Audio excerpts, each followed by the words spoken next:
Hello guys, welcome sunrise classes. And दोस्तों, हम लोग एक सीरीज कर रहे थे जिसको हमने नाम दिया था ISS previous year solution series. हमने लेक्चर 7 तक किया था एंड लेक्चर 7 के बाद कुछ इंटरप्शंस आई हैं एंड देन आज हम लेक्चर 8 के साथ हैं। तो लेक्चर 8 में हम लोग क्वेश्चन नंबर 36 टू 40 करेंगे। एंड पिछले भी जो 7 लेक्चर्स है उसमें टोटल ऑफ जो 2023 का आईएसएस इंडियन स्टैटिस्टिकल सर्विस के अपने एग्ज़ाम हैं उनके क्वेश्चन पेपर को हम कर रहे थे। पेपर 1 हमने स्टार्ट किया था एंड हम क्वेश्चन नंबर 1 टू 35 हम कंप्लीट कर रहे थे। आज हम लोग 36 टू 40 मतलब कि 5 क्वेश्चंस वी विल डिस्कस। बहुत ही इजी क्वेश्चंस हैं, आपको पता है, बट ऑब्वियसली आपको पता है कि हमने केवल ये कहा था कि हम न केवल इजी बल्कि जो टफेस्ट टू टफेस्ट क्वेश्चंस होंगे उनको भी आपके सामने सॉल्व करके रख देंगे। यानी कि हम ईच एंड एवरी क्वेश्चंस को सॉल्व करके आपके सामने रखेंगे। Even those questions which will not be counted for your marks, यानी कि आपके जो सिलेक्शन क्राइटेरिया है उसके लिए जिसको सिलेक्ट नहीं किया जाएगा, जिन क्वेश्चंस को ड्रॉप आउट किया जाएगा, that I will also make clear of कि कौन सा आया होगा। आप सब लोगों के पास हमारे यहाँ से रिलीज़ किया हुआ जो सनराइज क्लासेस के यहाँ से रिलीज़ किया हुआ आंसर की है वो ऑलरेडी है, आप चेक कर लिए होंगे एंड ऑब्वियसली कुछ दिनों में आपके रिजल्ट्स भी आने वाले हैं। दोस्तों, मैं आपको बतला दूं कि हमारे यहाँ से 12 स्टूडेंट के है ना, 12 स्टूडेंट सनराइज क्लासेस से 12 स्टूडेंट का आरबीआई डीएसआईएम के फेज 1 में सिलेक्शन हुआ है। ठीक है, तो आरबीआई डीएसआईएम के फेज 1 में 12 स्टूडेंट का सिलेक्शन हुआ है, जैसा कि बच्चों ने हमें रिपोर्ट किया है। तो 12 बच्चों का सिलेक्शन हुआ है। सेकेंड फेज में कितने होंगे हमें अभी नहीं पता है। ऑब्वियसली काफ़ी अच्छे रिजल्ट्स आएंगे जैसे कि पिछले सालों में आए हैं, तो इस साल भी हमें उम्मीद है कि अच्छे रिजल्ट्स आएंगे। आप लोगों को मैं बतला दूं कि अपनी जो ऑफलाइन क्लासेस है वो 17 जुलाई से पहली बैच स्टार्ट हुई थी एंड अब जो है इससे आगे की बैचेस आ चुकी हैं। एक बैच जो है आपको 7 अगस्त से स्टार्ट हुई है, मतलब कल से स्टार्ट हुई है, और जो ये बैच आई है आपको 7 अगस्त वाली, इसको आप ज्वाइन कर सकते हैं आप आईएसएस के लिए और आरबीआई डीएसआईएम के लिए। मैं आपको हमेशा कहता हूं कि सनराइज क्लासेस जो है वो पिछले 4-5 सालों में काफ़ी बड़े लेवल पे जो है आपको दिखाई दिया होगा, क्योंकि सनराइज क्लासेस ने जो अनपैरेलल्ड सर्विस तैयार की है, जो हम लोगों ने जो मेहनत की है, उस चीज़ का हमें परिणाम मिला है कि हमें एक रिकॉग्निशन मिला है आपके बीच एंड हमें पता है कि ये चीज़ें आगे और अच्छी होंगी। हमें ऐसा लगता है कि अगले 1 से 2 सालों में हमारे यहाँ से टॉपर्स आएंगे। ठीक है, मुझे अपने बच्चों को देखकर, उनके प्रिपरेशन को देख करके ऐसा लगता है कि 1 से 2 सालों में टॉपर्स हमारे यहाँ से आएंगे। तो आप भी उन टॉपर्स का हिस्सा बनिए, आप भी उन सिलेक्शंस में भाग लीजिए और सनराइज क्लासेस की जो बेहतरीन सर्विस है उसका लाभ उठाइए। क्योंकि बच्चे पूछते हैं सर प्रॉब्लम्स कहाँ आती है, आपने कैसे स्टार्ट किया, तो मैं यही कहता हूँ कि जब भी कभी कुछ करने चलते हैं ना तो हमेशा किसी प्रॉब्लम का सॉल्यूशन किया जाता है ना। कोई भी काम आप करने चलते हैं तो हमेशा एक प्रॉब्लम का सॉल्यूशन होता है, मतलब प्रॉब्लम सॉल्विंग। तो हमने भी यही कुछ किया था। ठीक है, जो ये स्टार्ट हुई थी ये एक तरीके से समझिए तो हमने वो चीजें करनी चाहिए जो हमें नहीं मिला। ठीक है, क्योंकि obviously there can be, but वो चीजें हमें नहीं मिली जो हमें चाहिए थी, हमने वही लाने का प्रयास किया। देखिए, हमारे यहाँ पे एक चीज बहुत अच्छी है कि आपको कभी ये नहीं कहा जाएगा कि सारे क्वेश्चन थोड़े करने हैं। आपको हमेशा कहा जाएगा कि भले ही तुम एग्जाम हॉल में जाकर सारे क्वेश्चन ना करना, लेकिन यहाँ पे तो सारे ही क्वेश्चन करने हैं। यानी कि आप एक भी पार्ट को छोड़ के मत जाओ, ये आपको सलाह दी जाती है। अब रही बात कि कुछ लोग कहेंगे सर हर पार्ट को करना क्या संभव है? नहीं, बिल्कुल संभव नहीं है एंड दैट्स वाई हम प्रिफरेंस बेसिस पे काम करते हैं। ध्यान रहे, जब कोर्स डिजाइन तैयार किया जाता है तो कुछ जो है वो हाईली प्रिफर्ड टॉपिक होते हैं, कुछ second stage, third stage and total of 5 to 7 stages में ये कन्वर्ट किए जाते हैं। अब सब लोगों को हमेशा कहता हूं कि देखो, जब तक आओगे नहीं, मैं ये देखा हूं बच्चों को कि आप कुछ बच्चे सिर्फ इसलिए कि हमें दिल्ली आना पड़ेगा इसलिए कहीं और चले जाते हैं। आपको बतला दूं कि अगर आपने हमारी सर्विस नहीं ली है तो ध्यान रहे कि आप एक कदम तो पीछे रह गए। वो कदम कौन सा है? कि आपकी प्रैक्टिस नहीं होगी, आप कहीं भी एडमिशन ले लो, मैं ये लिख के दे सकता हूँ। ठीक है, आपकी प्रैक्टिस नहीं होगी। हाँ, हो सकता है आप अच्छे स्टूडेंट होंगे, आपका एग्जाम निकल जाएगा, मैं बिल्कुल नहीं कहता कि आपका नहीं निकलेगा, अगर आप नहीं भी लेते हैं तो निकलेगा, बट निकलने में और कॉन्फिडेंटली निकलने में दोनों में डिफरेंस होता है ना। निकल जाना इज अ डिफरेंट थिंग, है ना। जिंदगी जीना और काटना दोनों तो जाता ही है ना, काटना भी वही है और जीना भी वही है, लेकिन जीना अच्छी बात है। तो आप अगर कॉन्फिडेंटली किसी चीज को निकालते हैं तो उससे अच्छी बात और क्या हो सकती है। तो दोस्तों मैं आपको बता दूं कि सनराइज क्लासेस एक दिल्ली बेस्ड कोचिंग इंस्टीट्यूट है जो Indian statistical service and RBI DSIM की प्रिपरेशन कराती है। हमारे यहाँ एक बेस्ट अनपैरेलल्ड सर्विसेज प्रोवाइड की जाती है, और कल से एक बैच ऑफलाइन में स्टार्ट हुई है। कल जो है वो आपको एक नई टॉपिक स्टार्ट हुई है और आपको उस बैच में एंट्री दी जाएगी। तो आप जल्द से जल्द ज्वाइन कीजिए, क्योंकि जितना देरी आप करेंगे तो वही होता है ना कि अब पछतात मन होत क्या जब चिड़िया चुग गई खेत। तो लेट मत कीजिए, क्योंकि बहुत सारे बच्चे ना पिछले साल भी, मैं आपको, आप कहेंगे तो मैं रिकॉर्डिंग दिखा दूंगा कि बहुत सारे बच्चे जो पिछले साल नवंबर में आए, उन लोगों का ये कहना था सर हमने लेट कर दिया। ठीक है, तो मुझे लगता है कि आप लेट ना करें, और वो बहुत ज़रूरी होगा कि आप लेट नहीं करें। तो चलिए हम लोग देखते हैं एक चीज़ और जो कि काफ़ी इम्पॉर्टेंट है, वो ये कि आईएसएस की जो अपनी ऑनलाइन क्लासेस है, ठीक है, आईएसएस की जो ऑनलाइन क्लासेस है वो स्टार्ट हो रही है 9 अगस्त को। ठीक है, 9 अगस्त को स्टार्ट हो रही है। बहुत सारे बच्चों ने एडमिशन लिया है, ले चुके हैं। ठीक है, बहुत सारे बच्चे ले चुके हैं, जो आप में से ले चुके होंगे उनको पता होगा कि आपने लिया है, और आप भी लीजिए, क्योंकि ये बैचेज हमारे यहाँ online as well as offline, ध्यान रहे ऑफलाइन क्लासेस, अगर आप कहेंगे कि सर कंपैरेटिवली कौन अच्छा रहेगा, मैं कहूँगा अगर आप कंपैरिजन करते हैं सनराइज क्लासेस के कोर्सेज को तो ऑफलाइन बेटर है देन द ऑनलाइन। अगर आप कंपेयर करते हैं अदर इंस्टीट्यूट से तो हमारे यहाँ की online as well as offline दोनों के दोनों बेस्ट है। ठीक है, मैं बेटर भी नहीं कह रहा हूँ, बेस्ट कह रहा हूँ। और ये चीज़ें आपको जो भी हमारे यहाँ बच्चे एडमिशन लिए उनसे पूछ सकते हैं कि क्या होता है हमारे यहाँ, कैसे होता है। तो क्वेश्चन सॉल्व कराए जाते हैं, क्वेश्चन चेक किए जाते हैं, ना कि केवल सॉल्व। देखिए सॉल्व कराना तो सारे टीचर कहेंगे कि सॉल्व करो, सॉल्व करो, ये करो, सॉल्व कर लो, ये सॉल्व कर लो। चेक कौन करता है ये भी देखना होता है। मैंने हमेशा कहा है कि कुछ बेसिक बुक्स भी करवाता हूँ, अपने असाइनमेंट्स भी करवाता हूँ, मतलब हर टॉपिक पे 300 से 400 क्वेश्चन तो हो ही जाते हैं। हर टॉपिक बोले तो प्रोबेबिलिटी नहीं, हर टॉपिक बोले तो प्रोबेबिलिटी में basic probability, then expectation, then generating function, इस तरीके से।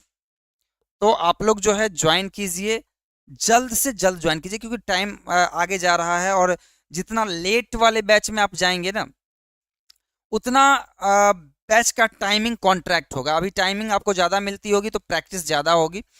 अगर आप नवंबर में ज्वाइन करते हैं तो ऑब्वियसली हमें फिर भी मार्च से अप्रैल तक फिनिश करना होगा, एंड हम थोड़ा सा फास्ट वहाँ चलेंगे, है ना। तो course design steeper and steeper बनाता जाता हूँ, और ये आपकी डिमांड भी होती है, तो इसलिए आप जल्द से जल्द ज्वाइन कीजिए, लेट मत कीजिए।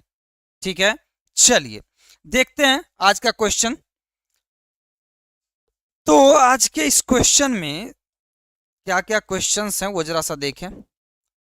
बहुत इजी क्वेश्चन हमें दिख रहा है। If a sample of size n is taken from normal mu sigma square. एक बात बतलाऊं, ये क्वेश्चन मैंने बहुत सारे बच्चों को पूछा जो मतलब नए नए आए हैं, और मुझे लगता था कि वो जवाब देंगे, लेकिन मुझे अजीब सा लगा कि वो उनको जवाब नहीं था। बहुत सारे लोग तो ऐसे भी आ रहे हैं जो कहीं और पढ़ चुके हैं, ऑलरेडी पढ़ चुके हैं किसी और इंस्टीट्यूट में, और वो आ रहे हैं बोल रहे हैं कि, और उनसे जब मैं पूछ रहा हूँ तो उनको जवाब ही नहीं है, पता नहीं क्यों। ठीक है, तो मेरा मानिए तो आप बेहतरीन तरीके से एक ही जगह तैयारी कीजिए। देखो भटक जाओगे, मैं सच बोल रहा हूँ, भटक जाओगे, ये समंदर है। क्लियर, चलिए कहता है कि sample of size n is taken from normal mu sigma square x बार जो है, और एस स्क्वायर सैंपल मीन और सैंपल वेरिएंस है।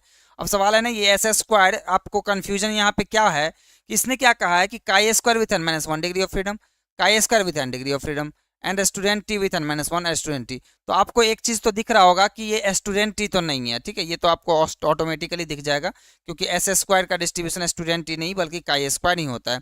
लेकिन क्या chi square with n degree of freedom और n-1 डिग्री ऑफ फ्रीडम? तो जरा सा गौर से देखिएगा, इसने क्या लिखा है, n-1 एस स्क्वायर, ठीक है, n-1 S square upon sigma square. और इसको लिखने का मतलब क्या है पता है, क्योंकि काई स्क्वायर है तो ये होगा क्या, i equal to 1 to n x i minus x bar upon sigma whole square. अब यहाँ पे कहेंगे सर आपने एक्स बार क्यों लिया? हाँ, क्वेश्चन हो सकता है आपका, बिल्कुल सही है आपका क्वेश्चन। तो यहाँ पे जो हमने एक्स बार लिया है, एक्चुअली क्या होता है, जब भी कभी आप एस स्क्वायर डिफाइन करते हैं और नीचे में देते हैं 1/n-1, ध्यान रहे नीचे में देते हैं 1/n-1, तो ये बाय डिफॉल्ट आपके पास, देखिए ये यूपीएससी की कमी है, उसे आपको कोई एक सिंबलाइजेशन देना चाहिए या एस स्क्वायर को डिफाइन करना चाहिए था। उसने सैंपल वेरिएंस दिया है, ये कोई सैंपल वेरिएंस नहीं होता है, बट स्टिल वो इसको सैंपल वेरिएंस मान के चल रहा है, ठीक है, ये बात हमेशा ध्यान रखिएगा। तो ये है i equal to 1 to n x i minus x bar square, ठीक है। तो ये एस स्क्वायर का यहाँ पे वैल्यू है, और इसका जो आपको पता है कि ये होता है chi square with n-1 degree of freedom. ये मतलब एज डायरेक्ट रिजल्ट हम लोग करवाते हैं क्लास में, और आप लोगों को अच्छे से पता है कि A will be the correct answer, ठीक है, A will be the correct answer with n-1 degree of freedom.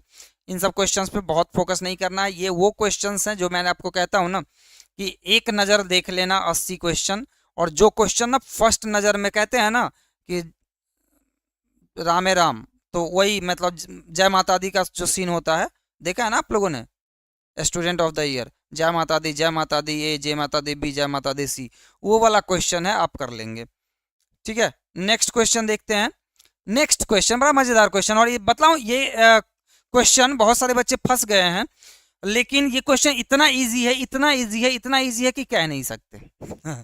अब कहेंगे सर इतना फोर्स दे रहे हैं, कुछ तो बात होगी, क्योंकि ऐसा क्वेश्चन एक बार और पूछा जा चुका है। अब इसमें क्या कहा गया जरा सा देखो, कहता है कि for a bivariate data using the principle of least square, ठीक है, for a bivariate data using the principle of least square the following models were constructed. दो मॉडल है, E1 और E2 मॉडल है, और उसका रेसिडुअल सम ऑफ स्क्वायर भी साथ में दिया हुआ है ना, यही है ना रेसिडुअल सम ऑफ स्क्वायर, यही होता है।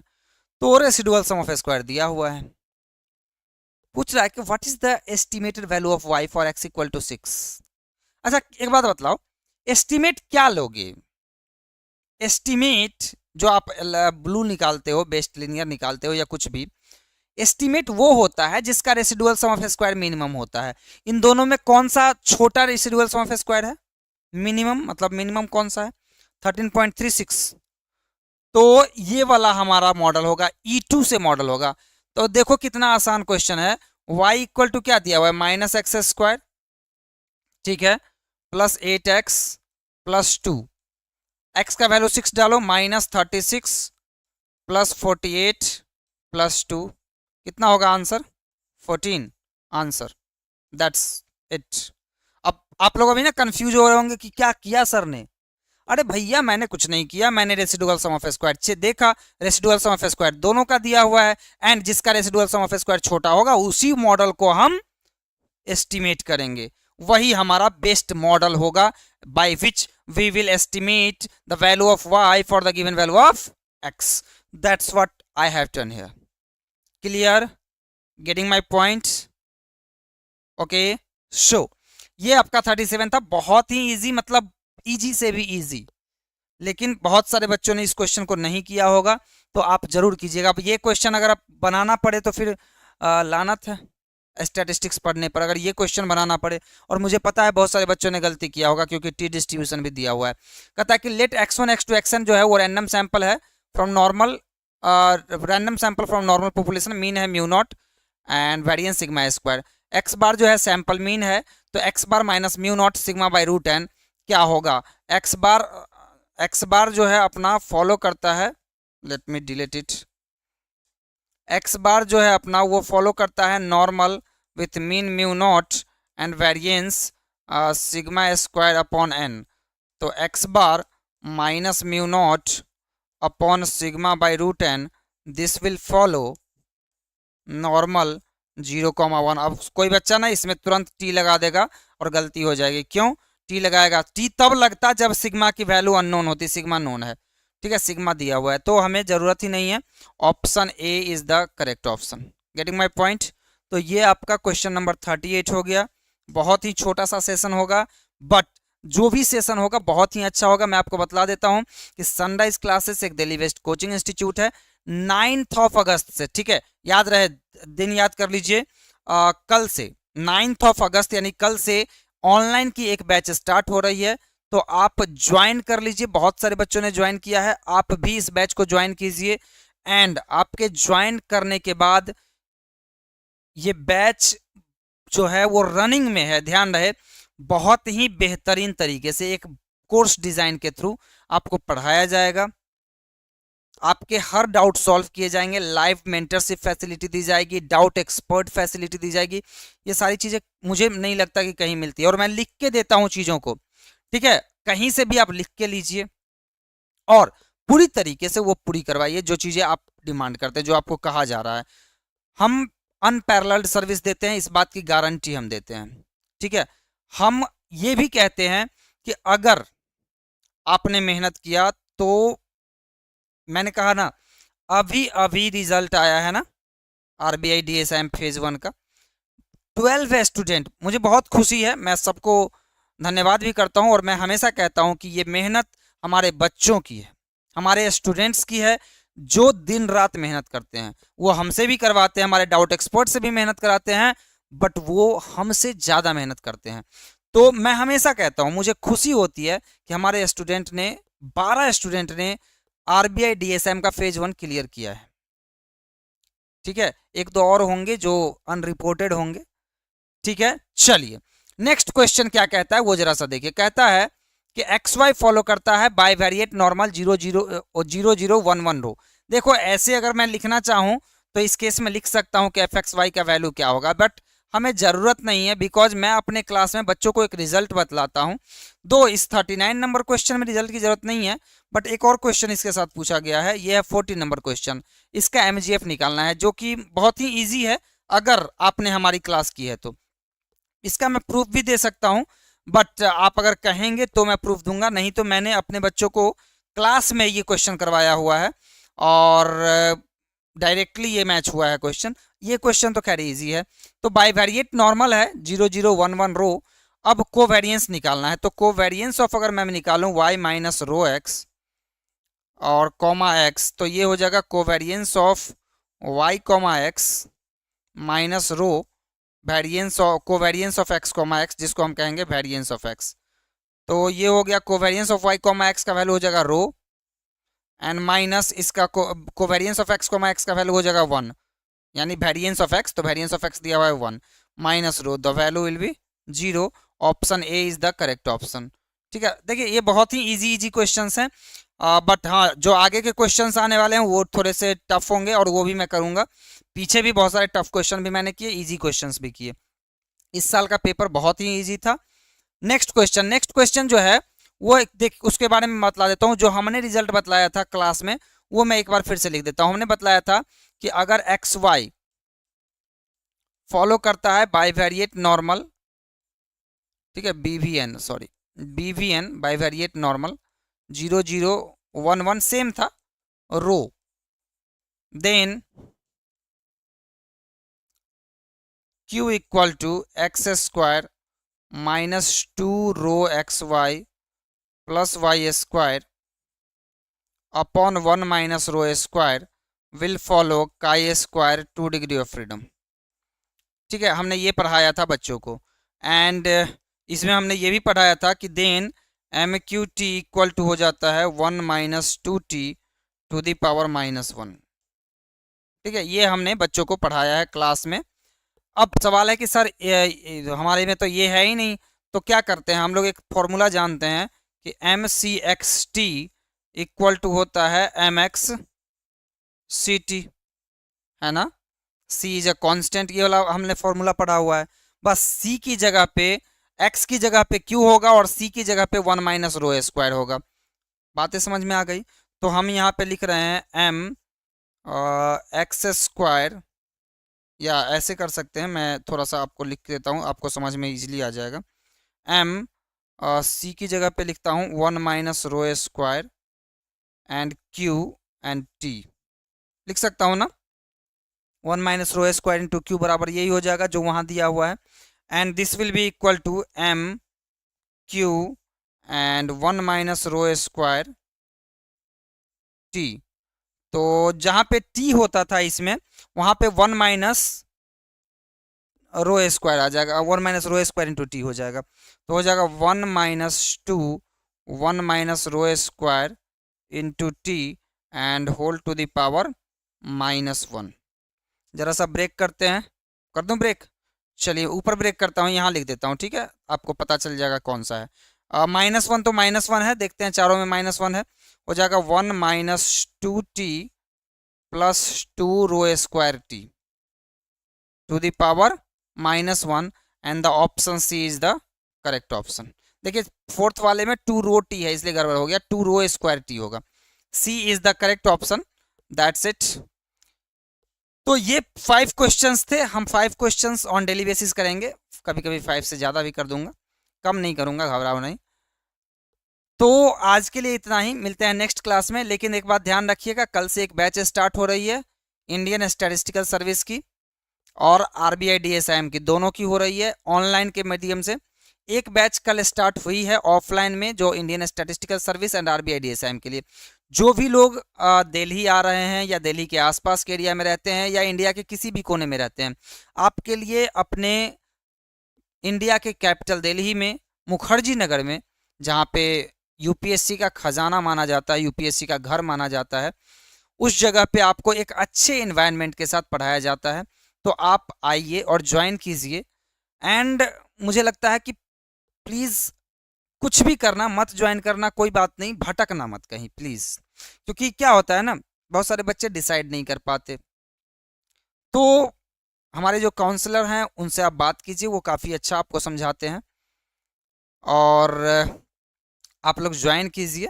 लेकिन अगर ज्वाइन करना है तो जल्दी ज्वाइन कर लो, क्योंकि आप जो सोच रहे हो ना कि अरे रिजल्ट आ जाने दो, ये कर जाने दो, कहीं ऐसा ना हो कि रिजल्ट आ जाए और उसके बाद आप तैयारी करने चलो और पीछे का बहुत कुछ भूल चुके होंगे। तो प्लीज़ ऐसा मत कीजिएगा, और अपनी ज़िंदगी को थोड़ा सा सीरियसली आप कीजिए, ठीक है। तो मिलते हैं नेक्स्ट क्लास में, और नेक्स्ट क्लास में हम लोग जो हैं आई थिंक यहाँ तक हमने probability and statistical method finish कर दिया। हम लोग स्टार्ट करने वाले हैं इसी टॉपिक में, क्वेश्चन नंबर 41 से स्टार्ट होगी, जो कि आपका न्यूमेरिकल एनालिसिस है। ध्यान रहे, न्यूमेरिकल एनालिसिस में हमेशा कहता हूँ कि 20 क्वेश्चन अगर दिए जाते हैं तो 18 to 19 क्वेश्चन एग्जैक्टली लड़ जाते हैं। मैं आपको बतलाऊंगा कि कैसे लड़ते हैं, ठीक है, क्योंकि इन सब क्वेश्चंस को मैंने किया हुआ भी नहीं है, मेरे नोट्स में है, मैं डायरेक्ट टिक करता हूँ इन सब क्वेश्चंस को। तो चलिए मिलते हैं नेक्स्ट सेशन में। Okay, thank you.